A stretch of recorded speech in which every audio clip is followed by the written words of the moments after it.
Alright, so I'm going to talk about quadratic transformations today, which I hope you'll be able to show me with notes when I ask for them. Hopefully you all are watching this because quite a few of y'all apparently aren't, and apparently are trying to do everything you can to see this stuff again. Wouldn't that be dandy? Anyways, I want you to identify different transformations from the parent function f of x equals x squared. The big question I want you to ask yourself is, can I come up with a way of remembering these transformations later? So in other words, can you still remember these transformations later when you need to? So just kind of think of that as a crazy thought. Because, well, you should have plenty of crazy thoughts. Anyways, let's keep in mind f of x is equal to x squared. I'm going to stop right there real quick. That's considered our parent function. So again, this is the parent function. So keep that in mind. This is the one all other transformations are made from. So this is the parent function for quadratics. Okay, now we're going to base all our transformations off of that, and then we'll discuss later how we can even further adapt that. But let's start off with the first one. So what happens if I do f of x equals negative x squared? Well, you get this red line right here. Okay, you see this line right here? This is the negative x squared. Notice how it goes down where the other one was going up. When it goes down or faces down, we would say that's a reflection. So keep in mind, if you have a negative in front of the x squared, it creates what is called a reflection. Hey, I think I remember this from back when we did linear. I can only hope. But that's what we're doing here. Okay? So let's look at three more transformations. What happens if I kept my parent? I'm going to always have, on all these slides, I'm going to have f of x equals x squared. But what happens if I put a 2 in front, and then I put a 1/2? Whoa, look, we get this. Whoopsie, where'd it go? Oh, excuse me, there's a cough. Okay, the red, notice how I color-coded them. Don't you like that? I know, I'm so great. Anyways, so we've got the red here. Notice how the red goes like this and kind of gets a little thinner. Well, when we say that, we want to say that's called a vertical stretch because it's kind of squeezed in. I stretch it, try to make it taller. Okay, outside we get, notice the black one stretches out. So that's called a vertical compression because it kind of gets smooshed out. Smooshed, because I like saying smooshed. Smooshed out and then stretched in. Okay, so vertical stretch, notice that the number is bigger than 1. And then notice I get a fraction that's between 0 and 1 for a compression. Alright, so let's look at 3 more examples. Here's my parent function. Actually, I guess it's 2 more examples. I don't know. Anyways, plus 2 and minus 2. Now, which way do you think these are going to go? If you said up and down, you are right. Gold star for you. Anyways, because this one, the first one, x squared plus 2 moved up 2 units, that would be a vertical shift up 2 units. And then the other one moved down, that's a vertical shift down 2 units. Okay, but the main point is that, of course, you would be looking for saying up 2, down 2, that type of thing. Notice again, these are the numbers exactly as they appear without the x. Now what happens if I move that plus 2 and minus 2 into the parentheses? Well, let's find out. Well, Chuck, what will they win? Here, I don't know. No, you don't win anything. But anyways, hopefully you learned something. There we go. Okay, so you can see here with the plus 2 and the minus 2, again, I keep it color-coded. Red is the plus, black is the minus.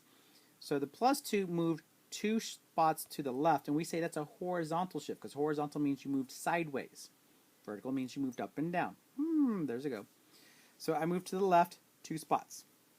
Whereas with the minus 2, I moved to the right 2 spots. Okay, so what does that all mean? It means this. Here's a big, nice, long, whatever. Here we go. So, f of x is equal to plus or minus a, parentheses, x plus or minus h, close it, squared, plus or minus k. So here's our vertex form. Notice this is from the vertex form. So all of this is really easy in vertex form. Again, if there's a negative in the very front, we say that's going to be a reflection.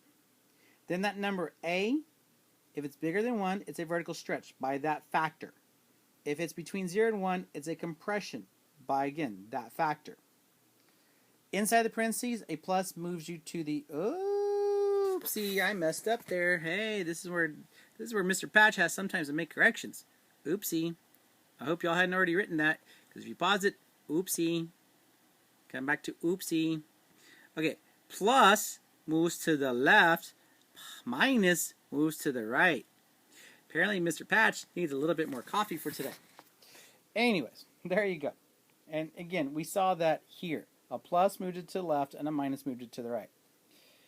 A plus outside the parentheses moves it up and a minus moves it down.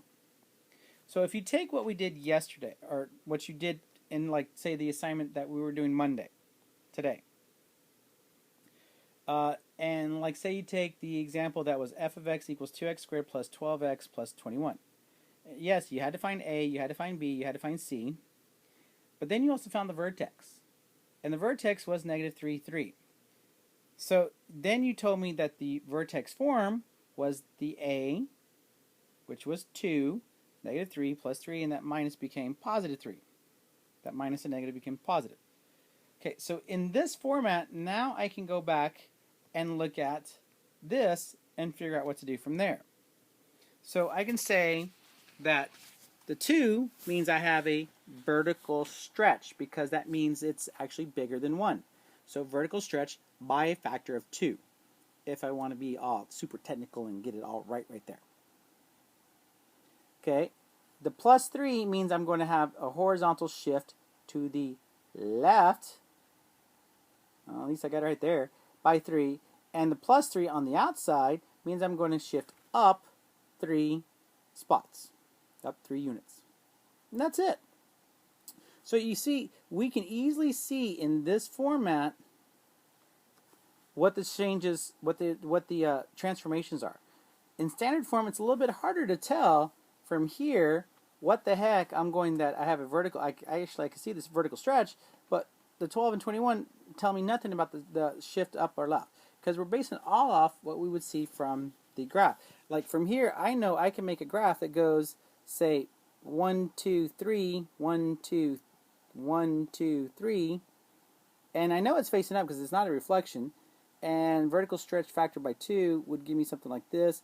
We could use the magic quadratic numbers to figure that out, but I'm not going to do that right now. We'll talk about that later. But I could easily find my graph with that.